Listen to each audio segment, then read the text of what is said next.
আজ থেকে প্রায় ১৩০০ বছর পূর্বে আরবের বিখ্যাত কুফা নগরীর বাজারে একজন সৎ কাপড়ের ব্যবসায়ী ছিলেন। ওনার দোকানে যে কাপড়গুলো ছিল সেগুলো উনি পরীক্ষা করছিলেন। পরীক্ষা করতে করতে কিছু কাপড়ে সামান্য কিছু ত্রুটি উনার চোখে ধরা পড়েন।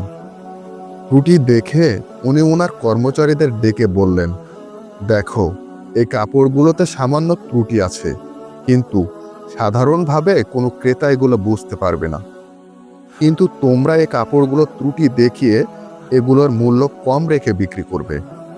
দুর্ভাগ্যবশত ওই কর্মচারীদের ভুলে কাপড়গুলো বিক্রি হয়ে যায় বেশি দামে, কোনো ত্রুটি না দেখিয়েই।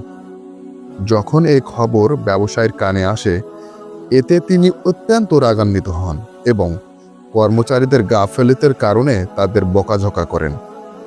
তারপর তিনি সেই কাপড়ের ক্রেতাদের খোঁজাখুঁজি করতে থাকেন, কিন্তু আর খুঁজে পান না। সে মহান ব্যবসায়ের নাম কি জানেন? তিনি হলেন ইমাম আবু হানিফা রহিমাহুল্লাহি আলাইহি। আসুন আমরা তার নীতি অনুসরণ করে নিজেদের ব্যবসাকে শুধু লাভের মাধ্যম নয়, বরং আখিরাতের পুঁজি হিসাবেও গড়ে তুলি। এমন আরও অনুপ্রেরণামূলক গল্প শুনতে আমাদের চ্যানেলটি সাবস্ক্রাইব করতে ভুলবেন না। ধন্যবাদ।